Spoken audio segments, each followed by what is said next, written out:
Okay. Yeah, go ahead, Satish. Yeah, Drishtantaha, it says, is it something like illustration, or how do we exactly get the meaning? No, so here in the shloka, the question is this. The question is, in the 16th shloka, in the second line, there is Ubhayorapi Drishtontaha. Okay, it's not Drishtanta. If it were Drishtantaha, then what you said is correct. Drishtanta means illustration. Drishtanta means illustration, an example. It's called Drishtanta. But here is Drishtontaha.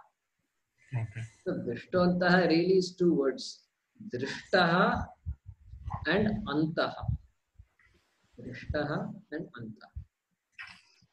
So Drishtaha means, I'll explain it in the next class. Drishtaha means seen. The truth is seen, right? Tattvadarshibhihi, by the wise people. The truth of these two, Vayoho, both. Vayoho means of these both. Antaha means truth. Antaha here means truth. So the Antaha, Upayoho, Antaha Drishta. The truth of these two is seen. By whom? Tattvadarshibhi. By the people who see the truth. The people who see the truth of the real and the unreal.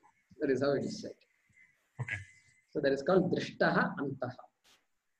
Tu Anayoho, etc. comes, which I'll explain in the next class. Tu Anayoho. So Drishtaha Antaha Tu Anayoho Tattvadarshibhi. So you see how the word split? Ubhayoho api drishtaha antaha tu anayoho tattvadarshibhi. Yeah. So that's how it works. So just to recap, antaha means truth, drishtaha means is seen. Okay. Truth is seen. Yeah. Yeah. Anil. Yeah, there was a word called Amritatvaya. So, is it Amritatva's Chaturthi Vibhakti there? Correct. Amritatva. Amritatva is the Pratipadikam. And then Chaturthi, Ekavacham. Amritatvaya. So, for moksha, they qualify for moksha. That is a meaning. They are fit for moksha, for gaining moksha. Mm-hmm.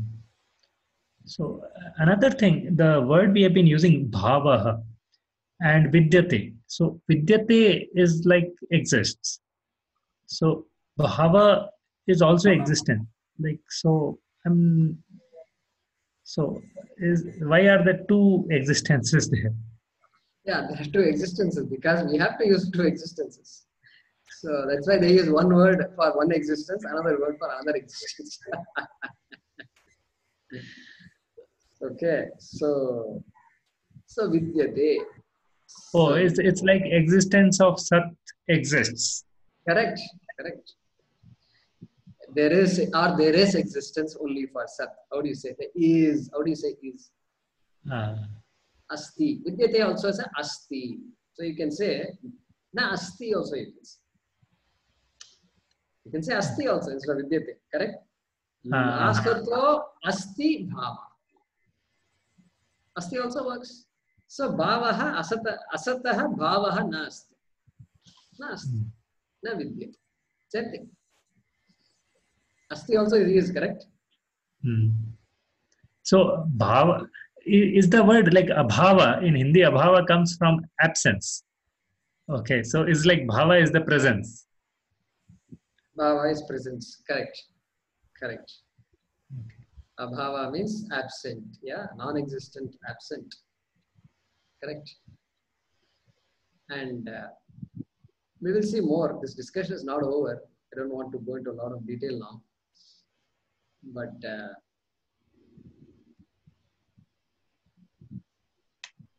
so non-existence, we have to understand this non-existent properly. What do you mean by non-existent? The 12th planet of the solar system is non-existent, correct?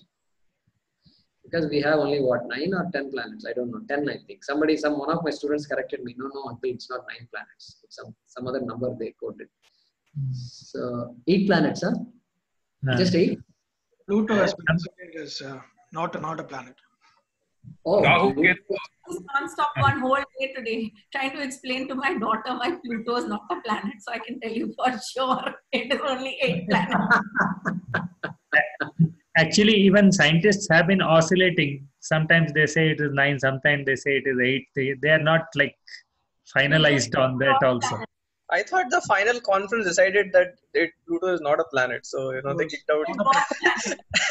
It was a very unpopular choice among a lot of people. Because they had to redefine what is a planet. Yeah, exactly. That's how they kicked out. Define the planet. They came up with this thing that a planet has to be able to push out all the asteroids and all the other celestial bodies in its orbit.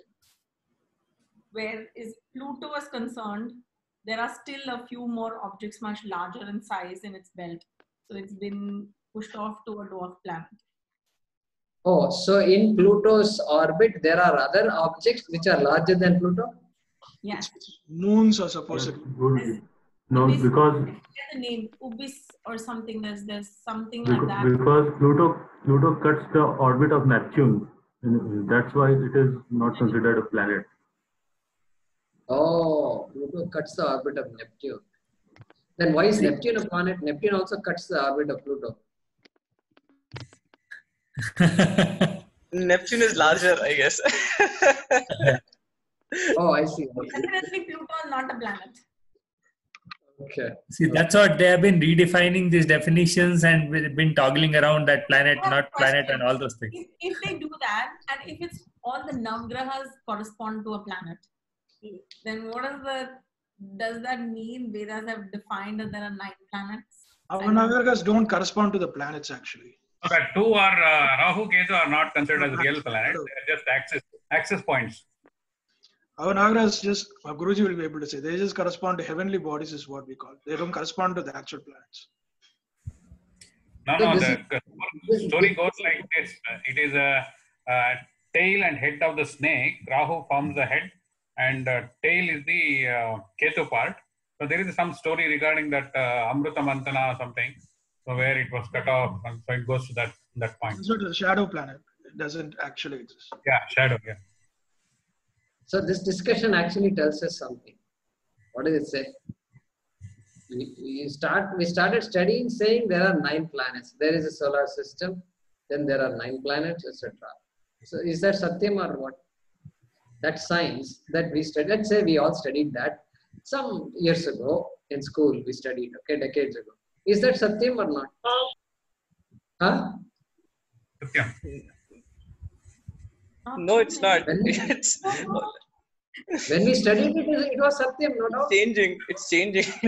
We did not criticize the teacher. You are teaching Asatyam. What is it? No, we didn't say that. We took it as Satyam. It's physics. It's there in the book. And everybody took it as a fact. Now look. The same physics is being negated by the same physicists. What does it tell us? It is asatah. It is asat, correct. It is asat. It's mithya. We don't say non-existent. It is mithya. It is asat. Solar system is asat. The number of planets is asat. The planet, any one planet you take also, it is asat. And you can just drill down all the way. All the way. Beautiful. This itself gives us a very good example. I should remember to quote this sometimes. Yeah. I have a question on the pot analogy, if I can interrupt. Shiva here. Yeah, Shiva, go ahead. The pot gold and the fabric analogy. The pot exists only for the viewer. From the perspective of the clay, there is no pot. But that's not our experience.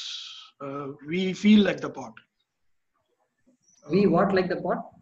I mean, the analogy, the example with the clay and the gold, from the perspective of the gold, there's no ornament. From the perspective of the clay, there is no pot. Good. So here, this is a nice point. And second question is, I mean, go ahead, Guruji. I'll probably follow it up later. Yeah, so here, this is where Swamiji animates this example. He brings a pot like this, and then he shows another pot in his right hand. You have to now imagine a big pot in my right hand. Just imagine. I don't have one. There's one inside. That's a copper pot, but still, anyway, the big pot in hand. And then he says, now you see, what did Shiva say? From the point of view of the clay, pot doesn't exist. That was his point. Fair enough. Now look, now Swamiji says, now you put a human mind in this pot. Now you put a human mind in this pot. Then what happens? Then this small pot looks at this big pot and says, wow, look at him. How handsome he is. Ah, what a chest he is. What muscular, what muscle, what body he has. Look at me. I'm so small. What kind of body is this? I need to go to the gym, I think. I need to go to the gym. And I should start working out. But still, if I work out, can I be like him? No, I can't be like him. So this pot gets depressed. This pot gets depressed because it wants to be like this pot, bigger pot. Bigger, much more masculine pot. I'm not good. God just messed up. I'm so upset. What kind of life this is? So you need a human mind, Shiva. The pot is the story of the pot becomes even more attractive to us when we put a human mind in this pot. Then this pot will form an association of midget pots. Because so midget pots can get together and then share their own joys and their commonalities and then be proud of their commonalities. Because that's how they can feel good about themselves. So this feeling good about ourselves is so important. And it requires the pot to confuse itself for all this depression to happen. This Atma-Anatma confusion has to happen, and it can happen only in a human mind. Animal mind won't work. Animal mind doesn't have any Atma-Anatma confusion. Then what can you say? Animals are enlightened or what?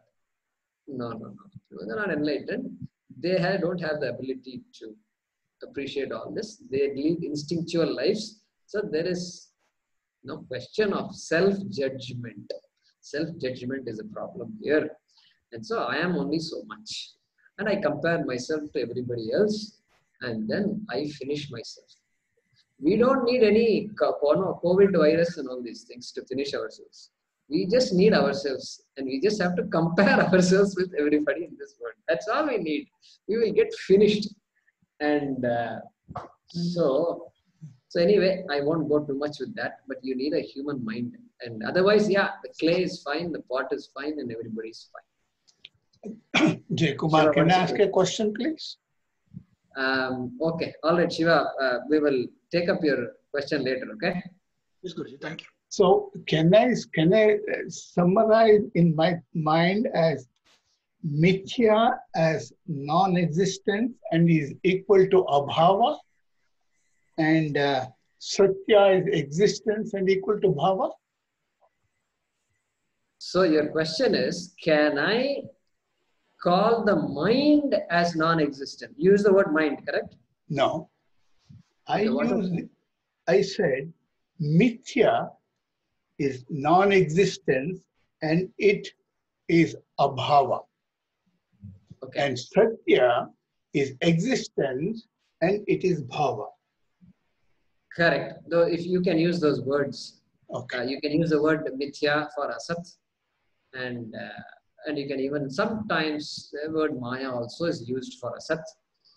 But for now we'll stick with mithya and asat. Asat is No, it is not asat I'm asking. I'm using abhava.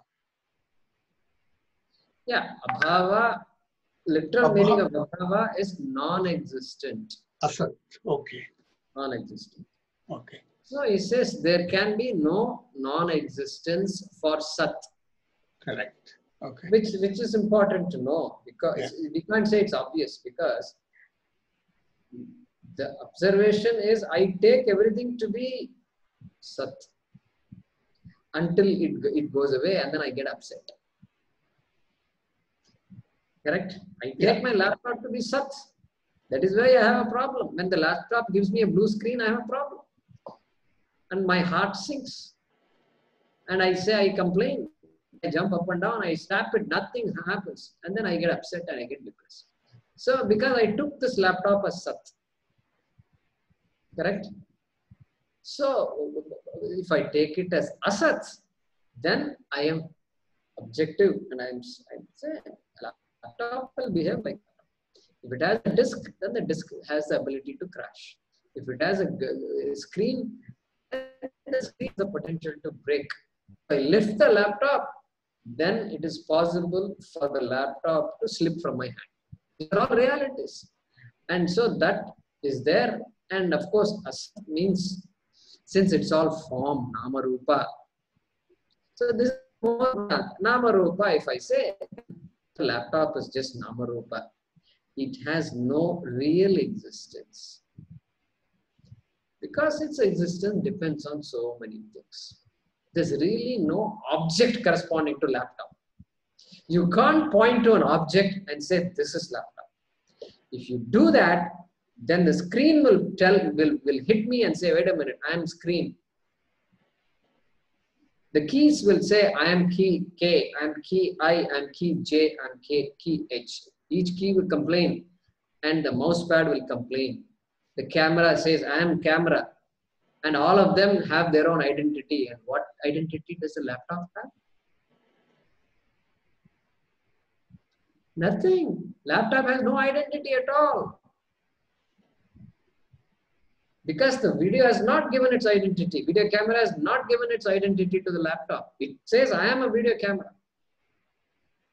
Yeah. So how can the laptop take over the identity of the video camera? It cannot.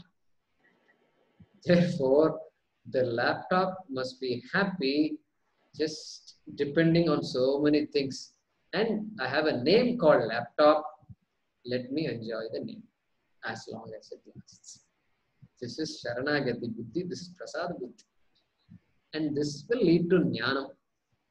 Jnana means real acknowledging what is the reality of this laptop. Correct? Yeah. And so it's important to recognize that Sat has no non-existence. Of course, I need to understand what Sat is. And Asat, like the laptop, Mithya has no existence, means no independent existence. Yeah. No independent, it exists in the sense that I recognize something called laptop. It has a particular form, but it's just a name and a form of so many things, and that is why they have this something called 6 Sigma. I don't know how many of you are aware of these things, but if you are, then I will say 6 Sigma. They say, you know why? Because this laptop or even this cell phone, smartphone, it contains so many pieces, so many micro devices it has. I'm holding just one device in my hand, but it has so many parts made by so many different manufacturers from so many different countries. Of course, so many different countries has become China now, one country you can say, but it used to be so many different countries. They're all coming together to make this cell phone. And because there are so many parts, and any of those parts, if they fail, the entire cell phone will fail. See, if Apple were manufacturing all those parts and putting them together, then Apple can control the quality. But how can Apple control the quality of a manufacturer 10,000 miles away? So they came up with an idea called your quality control process is called 6 Sigma, and you have to follow this. And therefore, and so that because then there are 1,000 parts, any part can fail at any time. Even if you say one part out of 10,000 fails, that's a pretty good quality, right? 1 out of 10,000. That's good quality. But 1 out of 10,000, but there are 1,000 parts here. So one part out of the 1,000 parts fails 1 out of 10,000. Then you have to multiply by 1,000, means 1 in 10 will keep on failing, which means your phone will not last too long at all. So this one thing, when I came across this idea, Vedanta, I understood Vedanta better. I said this put together thing is a very important thing. Creation is nothing but things that are put together, intelligently put together, very intelligently put together. That intelligence is amazing. Only the human mind can do all these things, but intelligently put together. And the cell phone's existence depends on those 1,000 pieces so much that each of those 1,000 pieces should work properly and in unison and harmoniously. Only then the cell phone lasts. And so therefore, cell phone cannot claim its own independent existence. Its existence depends on everything else except cell phone. Correct? Yeah. Yeah. Okay. So. Dhanyawadaha. Okay, Shiva, you had a question. Yes, Guruji, just on the same analogy, continuing that, there has to be something different from the clay to perceive it as a pot. And even physically, there has to be something different from the clay for empty space for that to be a pot. Maybe the analogy doesn't extend itself all the way, but just as there has to be no activity from the perspective of the clay, for it to be perceived as a pot, there has to be something different from the pot. And even physically, there has to be a space for a pot to exist. There has to be something other than the clay. So going back to the shloka, when we talk of the unreal doesn't, or the mithya doesn't really exist or exists depending on, it doesn't have independent existence. But I mean, probably the analogy stops with just the clay, but I'm just saying, if the pot to exist, then there has to be something other than the clay, which also should have a real existence then. Yeah, so I think you're taking that analogy further, and you're going beyond the clay itself. I think that's what you're doing. And so something else must exist even for clay. Even to say clay exists, I think that's what you're saying. For correct? clay to transform, he's taking creation also into that. For a clay to transform into a pot, there has to be something other than clay. For instance, empty space, and that's how you shape a pot. If there was no space, and it is just all clay. Correct. So space. Now you're bringing in space. And also from the perception, there has to be someone else other than clay to perceive it as a pot. Otherwise, again, it's all. That is potter. So perfect. So that's good. So in order to even recognize the pot, there must be a conscious being to recognize something called a pot. Otherwise, pot doesn't exist. Correct. It's an important observation. Yes, Guruji. But again, going back to my first question, from the perspective of the clay, which is what we claim as our real existence, which I understand to be the meaning of the shloka, how do we reconcile with our experience here, where, like you said, when the human mind comes in, then we feel like the pot and not the clay. Correct. Exactly. So I make a mistake. So reconcile. How do you reconcile? The way to reconcile is to understand the reality. So the way to reconcile is to understand that pot is pot and clay is clay. And the way to reconcile is to say, I am clay, I am not pot. So the way to reconcile is, pot is clay, but clay is not pot. The way to reconcile is what? Body is I, but I am not body. Pot is clay. How pot is clay? How pot is clay? Pot is mithya, we said. How pot can be clay?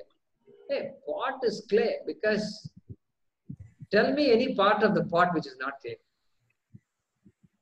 Clay's existence only is pot. So pot exists. If you say clay exists, that existence belongs to clay. So pot is clay. That is we are clear about. But what about clay? Can clay be pot? Can you say clay is pot? No, Guruji, but there has to be something other than clay for it to become a pot, for a creation to happen, for any transformation, for any activity to happen. Yeah, that's fine. That is okay. That we acknowledge. This is just an example to demonstrate Satyam and Mithya. And so space and other things, come into play, perception, all these things are there. But just to understand the sense of reality, the idea of reality of pot versus reality of clay. They're trying to appreciate the difference in the two realities. The difference is so big that one is independent of the other is dependent on the one. Dependence versus independence, right? That's a huge difference. Yes. Huge difference. So Thank that we want to appreciate now. Yeah. Thank you. But good observation. Later on, we'll bring up the perception of things and so forth. Yeah. I have one more question. So this bhava word, is it like a technical word of Vedanta? Because I just looked up into the dictionary, the spoken Sanskrit and other dictionaries. Nowhere it says existence actually.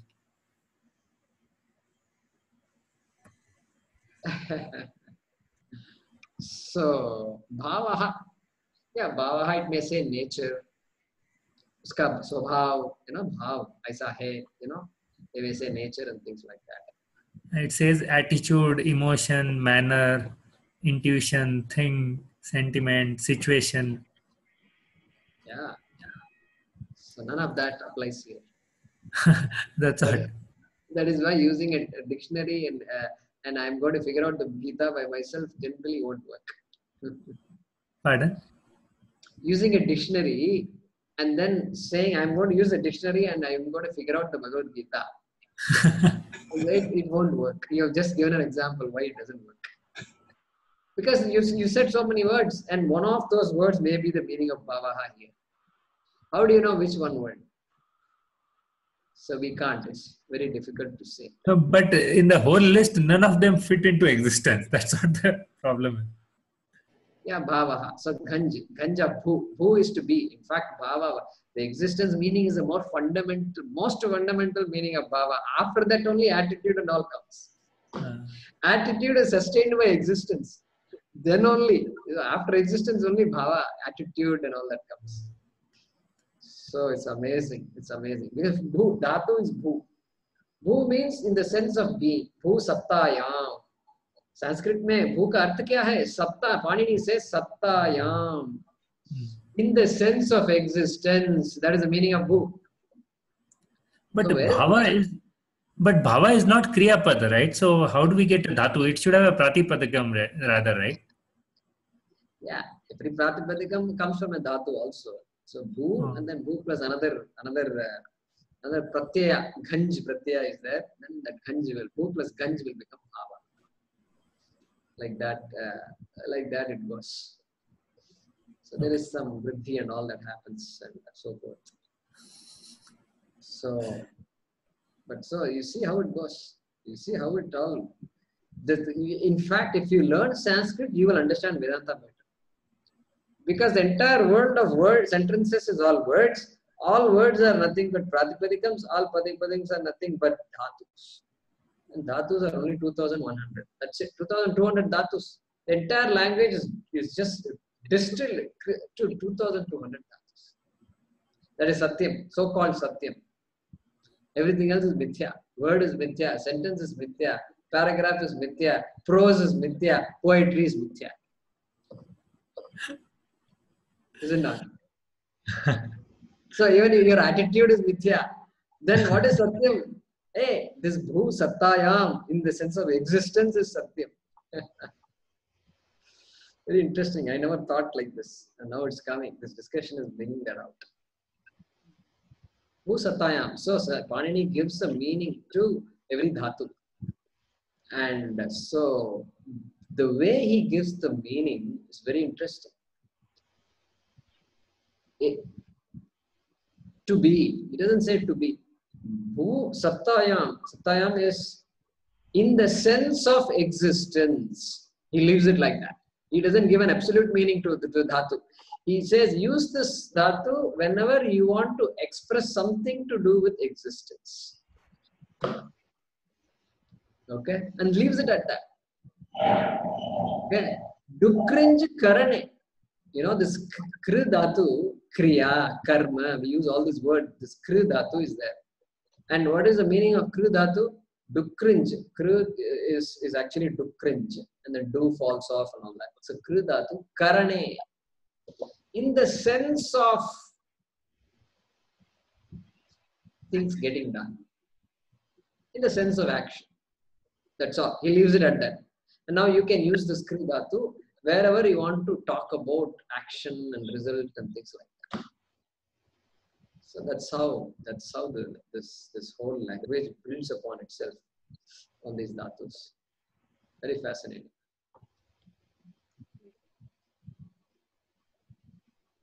So therefore, these meanings are all in the sense of, ava, rakshane, they will say. They will not give the meaning. They say rakshane, in the sense of protection. Ava. In the sense of, means you can use whatever, wherever you want to give that sense of security, protection, sustenance, you can use the dhatu ava. Like that it goes. Okay. Dhanyavad. Good. So we'll stop here. It's already 10:45 past here in India. So thanks to all of you in India staying awake this long. It's late.